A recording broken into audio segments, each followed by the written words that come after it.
mbokk yi ñu seetaan ni ngeen koy gisee ñu ngeeti nii maak l'abbé Alphonse Seck. Abbé Alphonse maa ngi la nuyu di la sant di la gërëm ngir sa ndimbal ci suñu émission. ñu ngi ci buntu ñaareelu néeg bi, c'est-à-dire deuxième chapitre de la lettre du pape François. te pape François jox na ko tur wi la réalité et les défis de la famille. mën naa ko sotti ci wolof naan dundin ak dëkk yi njaboot gi di jànkonteel ci jamono ji. ci buntu néeg bi maanaam ci article 33 pape bi wax na xalaat bi mu ne jàmmu njaboot gi am na solo lool ngir ëllëgu àddina si ak gu jànku bi. c'est très profond. loolu tax pape bi bëgg a seet li xew ci biir njaboot yi ak nu ñuy fay dundee dëgg-dëgg. l'évêque yi jóge woon ca réew yu bare ci àddina si sépp xamal nañu pape bi ak seeni moroom l'évêque nu njaboot yi di dunde ci seen réew. daanaka fi nga tàmbalee lay tàmbalee parce que baat bi Pape François wax dafa di baat bu xóot a xóot maanaam njaboot yi dafa di loo xam ne àdduna si ak jàngu bi dañ ko soxla pour seen tey ak seen ëllëg ndax kenn xalaatul doxinu àdduna si su fekkee amatul njaboot yoo xam ne nañ ma baal expression bi dañoo jaar ci yoon wi. te am na lu soxal pap bi bëggulu xalaat maanaam wàllu njaboot nii waaye dafa bëgg a jël li nga xam ne mooy xew ci njaboot yi foofu la teg tànkam foofu la teg bëtam te foofu la teg noppam tamit parce que ni nga ko waxee dafa ki jóge ci biir àdduna si ku nekk dafa ñëw indi li nga xam ne moom nga séede ne moom la njaboot gi di dund tey pap bi xool yooyu yëpp boole ko ak li nga xam ne moo di xalaatam pour jéem a ubbi yoon wi. li tax mu ne nañu xool li nga xam ne mooy xew parce que jàpp na ne ci li xew ci lañu yàlla di wone yoon wi parce que li xew ci dund nit ñi moom la yàlla di jël ni màndarga pour won ñu fi nga xam ne foofu la ñu war a jaar. donc li pape bi def ànd ak l'évêque àdduna si dafa di loo xam ne lu am solo la te loolu mën na tax ni mu ko waxee ci article 31 jàngu bi gën a xam li xóot a xóot ci kumpu sëy ak njaboot parce que yaakaar na ne suñu xoolul li nga xam ne mooy xew dëgg duñu mën a comprendre li nga xam ne moom la nit ñi soxla tey moom la àdduna si laaj tey mu di des exigences du présent ni mu ko waxee te duñu jàpp tamit woote bi jógee ci xel mu sell mi suñu duggee nag ci li mu jàpp ne loolu mooy nekkinu njaboot gi tey wane na ne dafa am coppite ci ni ñoo gisee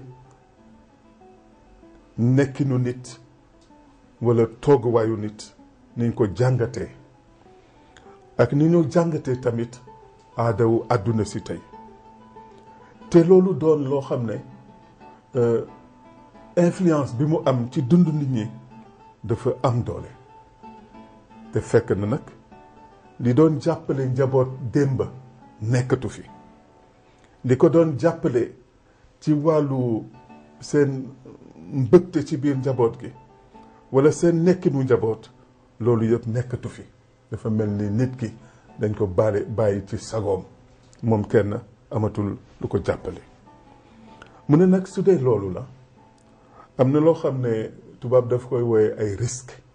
maanaam loo xam ne mën na yàq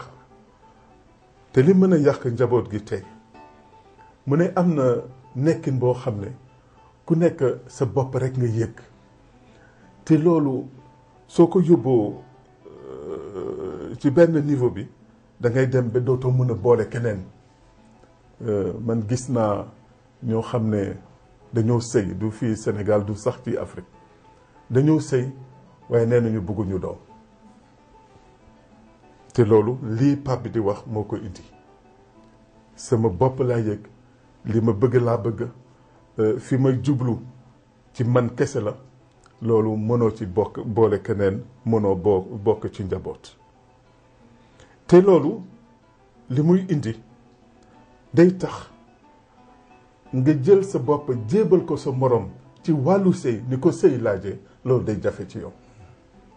parce que ki nga xam ne sa bopp rek nga tal da ngay wéet ak sa bopp waaye doo ci boole keneen waaye nag am na ci wéetaay boobu nga soxla maanaam milieu bu la protéger waaye bëggoo sax dugg ci nekkin boo xam ne dina yàgg walla loo xam ne du la may nga bëgg nga dund li nga bëgg alors mu mel ni sëy bi sax suñ koy xalaat dafa di yoon boo xam ne xëy na bëgg nañ ko nii waaye duñ ci sóobu duñ ci dem ba jeex ci mu tudd tamit yeneen jafe-jafe yu am mu ne tey ni société bi di doxee ak coono bi ci ne ni ñu organiser liggéey bi waaye mu am lu am solo lu mu wax tamit tubaab di ko woowee relativisme parce que nit tey jàpp na ne lu baax amul li baax li am mooy li ma xalaat ne looloo baax lu bon amul li bon mooy li ma jàpp ne looloo bon ba nga xam ne nit ki day dem ba lu bon li tubaab di woowee objectivement mal dafay jàpp ne mën na ko def lu baax xam nga loolu suñ ci dogee yoon boobu dëgg amatu fa ndax ku nekk yaa am sa dëgg yaay doxal sa dëgg loolu dina doon dund bu metti metti metti te loolu Pape bi wane na ko ñu di ko tuddee relativisme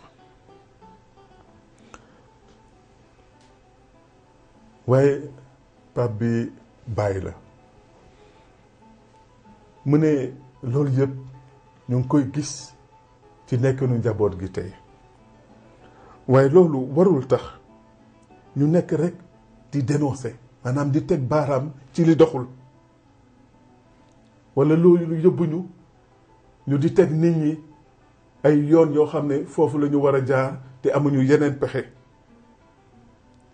waaye mu ne suñu bëggee nit ñi jaar ci yoonu sëy ak yoonu njaboot dañ leen war a won li tax ñu war cee dugg waaye bu ñu nekk di rekk imposer ay normes walla ñu di rekk ñaawlu li nga xam ne mooy xew tey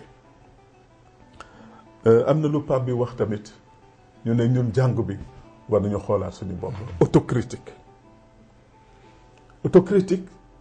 ci ni nga xam ne noonu la ñuy waxee nit ñi li nga xam ne moom la ñu gëm autocritique ci ni nga xam ne noonu la ñuy doxalee ak nit ñi autocritique ci ni nga xam ne loolu mooy suñu gis-gis ci wàllu sëy rawatina su fekkee ne dañoo jàpp ci sëy ni li ci am solo mooy am doom mën a jur doom ba nga xam ne mën nañ ci boole tamit ci autocritique bi ni nga xam ne duñoo gunge sëy yu bees yi ba ñu mën a gën a am doole mu ne nañu moytu di présenter idéalu sëy boo xam ne vraiment kenn xamul naka lañ ko tabaxee mu ne artificiellement construit maanaam loo xam ne dafa jegewul li nit ñi di dund parce que nit ki nga xam ne da nga bëgg a wax ak moom ci turu yàlla su fekkee ne boole woo li nga xam ne moom lay dund dëgg kooku du la mën a déglu donc looloo tekki ne pour jàppale njaboot ci tey ci jafe yi ñoo jànkoonteel du doy rek ñu leen di fàttali li wàllu jàngale jàngu bi lu wàllu moral maanaam nekkin waaye il faut ñu di leen gunge ñu ubbi seen xol ci mayam yàlla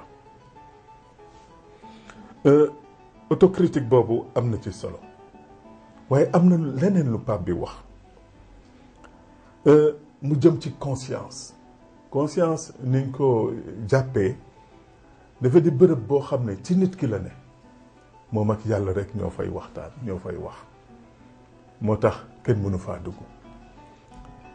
damay raconter rek benn histoire bu ndaw bu ma Cardinal Thiandoum mos a nettali dañoo amoon benn labbi bu nekkoon Siin ci paroisse su Ñaxaar di jàng meesu Saint-Pie V ci latin te fekk ci biir diocèse bi yëpp ñëpp a ngi jàng meesu Paul VI. Cardinal Thiandoum di waxtaan ak moom un jour ne ko mon père nu mu demee ba mënoo jàng mees bi sa l'évêque di jàng mu tontu Monseigneur Thiandoum mais c'est un problème de conscience Thiandoum ne ko du ma dugg mukk ci sa conscience du ma dugg ci sa diggante ak yàlla pourtant li labbi bi doon dund di def noonu du woon li ko gënal waaye comme wax na conscience am nee na ko du ma dugg ci sa conscience loolu la pape bi di fàttali mu ne dañoo war a dimbale njaboot yi ndax ku nekk di doxal ci li sa conscience way fi ngay waxtaanee ak yàlla li mu la may loolu ngay doxal te waruñu jël sa place li di suñu wargar mooy ñu former sa conscience maanaam tàggat sa conscience ba nga xam ne li baax di nga ko xàmmee mën koo def li baaxul nga mën koo bàyyi. waaye Pape François dafa di koo xam ne day déglu àdduna si te ci biir jafe-jafe yooyu lim na ci lu bëree bëri wàllu migration wàllu idéologie ba sax ñi nga xam ne dañoo jàpp tey ne ràññaat li diggante góor ak jigéen loolu yëpp amatul solo mu di idéologie du genre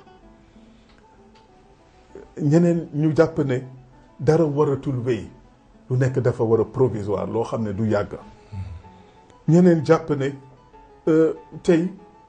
lépp loo xam ne day yóbbu ci jur loolu xewatul mentalité antinataliste ci wàllu jur nit jur doom tey technologie yi dañoo bëre discussion yi am ci réewu Occident yi ñun ñëpp xam nañ leen ak yeneen jafe-jafe yu famille yi nekkee ci wàllu am liggéey ci wàllu am dëkkuwaay ak tam ci ay jikko yoo xam ne lu jëm ci pornographie attention bi ñu war a am ci nga xam ne waaye laago lañu te nekk ci suñu biir ci mag ñi nekk ci biir njaboot yi loolu yëpp pape bi teg na ci loxo bëgg ñu xool ko ni ki ay jafe-jafe yu ñu war a saafara waaye loolu dinaa ci dellu si ci kanam te tey am na ñu jàpp ne njaboot ni ko jàngu bi gisee ni ma koy jàngale dafa di lu ñu war a tas moo tax ñu di génnee tey ay xeetu njaboot yu kenn xalaatul woon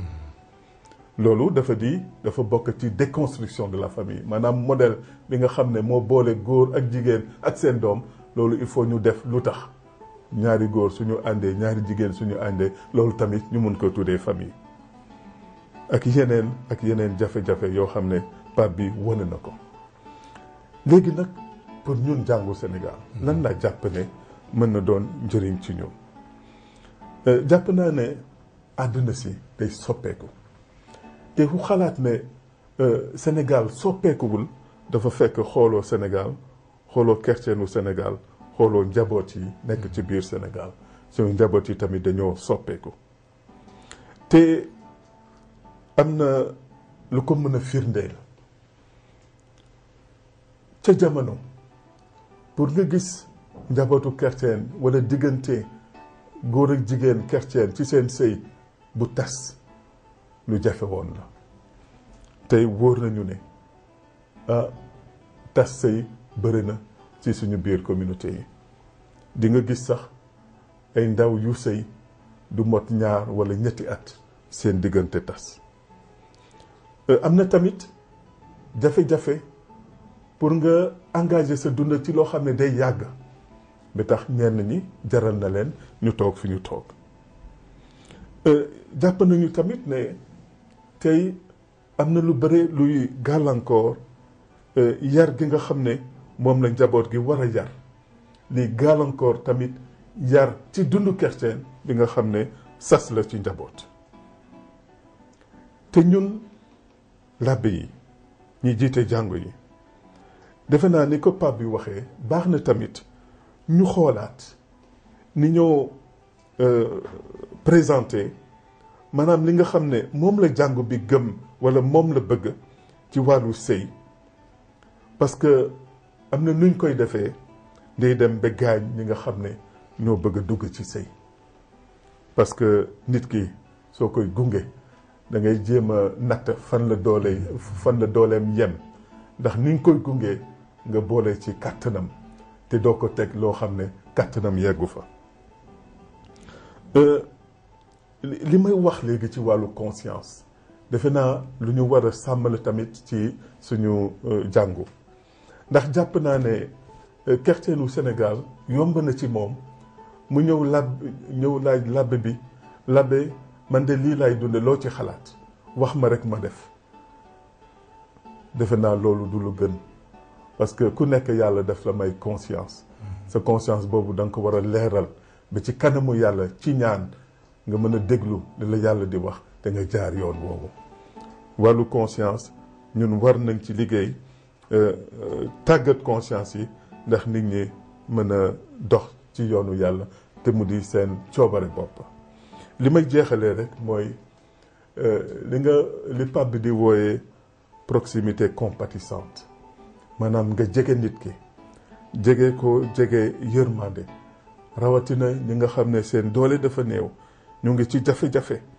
te loolu mooy nekkin bi gën ci jàngu bi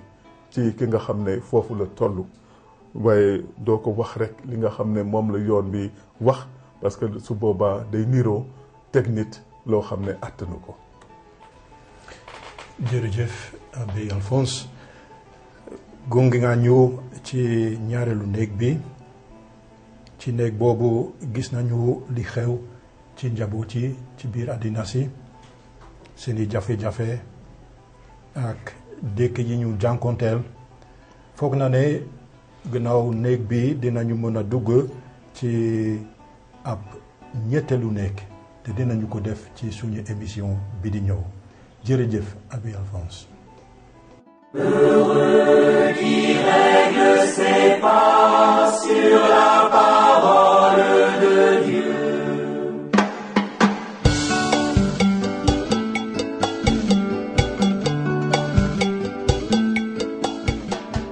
mbokk yi l'Abbé Alphonse Seck firil nañu ci lu gàtt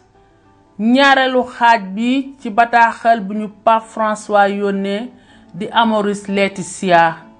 mbégteem cofeel gi ci xaaj bi Pape bi dafa ñuy jàkkaarlool ak dundin ak dékki njaboot gi di jànkonteel ci jamono ji la réalité et les défis de la famille bi ñu laajee Abbé Alphonse yan article lañu leen mën a jàngal ngir ngeen mos tuuti baati Pape François sax tegtal na article 35 ak 45 nañu ci bàyyi xel mu ne suñu sasu chrétien ci biir àddina tey jile moo di ñuy sukkali sëy bi ni yoon wi góor ak jigéen mënee nangu barke yi leen yàlla bëgg a may ñuy yërëmtalu ak a jooy ndax aada ak jikko yu àndul ak sëy bi amul benn njëriñ te ñuy àttu rekk ak sañ-sañ lu di suñu gis-gis ci mbirum sëy bi amul it benn njëriñ waaye nañu wone barke ak leer yi sëy bi di jur di leen dundee ci biir àddina si nañu déglu article 35. En tant que chrétiens, nous ne pouvons pas renoncer à proposer le mariage pour ne pas contredire la sensibilité actuelle, pour être à la mode ou par complexe d'infériorité devant l'effondrement moral et humain. Nous priverions le monde des valeurs que nous pouvons et devons apporter. Certes, rester dans une dénonciation rhétorique des maux actuels, comme si nous pouvions ainsi changer quelque chose, n'a pas de sens. Mais il ne sert à rien non plus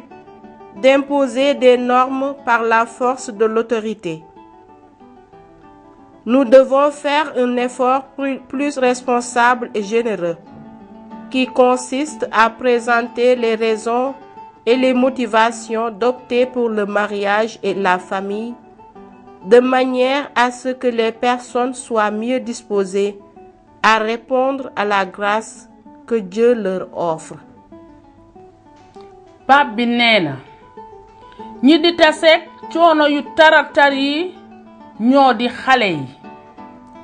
am nañu juddu te seeni waajur sëyaguñu waaw dëkkaguñu am nañu nekk ak kenn ci seeni waajur rekk am na ay mag ñiy lekk ak xale yi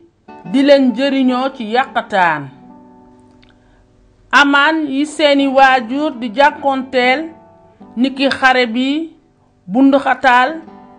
jëfi saay-saay ak terrorisme ñoo tax jàmmuk njaboot yi yàqu te ay xale génn seeni kër di wëraalu fu nekk ci mbedd yi les enfants de la rue nañu déglu article 45. De nombreux enfants naissent en dehors du mariage, en particulier dans certains pays, et nombreux sont ceux qui grandissent ensuite avec un seul parent ou dans un contexte familial élargi ou reconstitué. L'exploitation sexuelle de l'enfance constitue, par ailleurs, une des réalités les plus scandaleuses et les plus perverses de la société actuelle. Les sociétés traversées par la violence à cause de la guerre, du terrorisme ou de la présence de la criminalité organisée connaissent, elles aussi, des situations familiales détériorées, surtout dans les grandes métropoles et dans leurs banlieues, où le phénomène dit des enfants de la rue s'accroît. L'abus sexuel des enfants devient encore plus scandaleux quand il se produit dans des lieux où ils doivent être protégés, en particulier en famille, à l'école et dans les communautés et institutions chrétiennes. Deus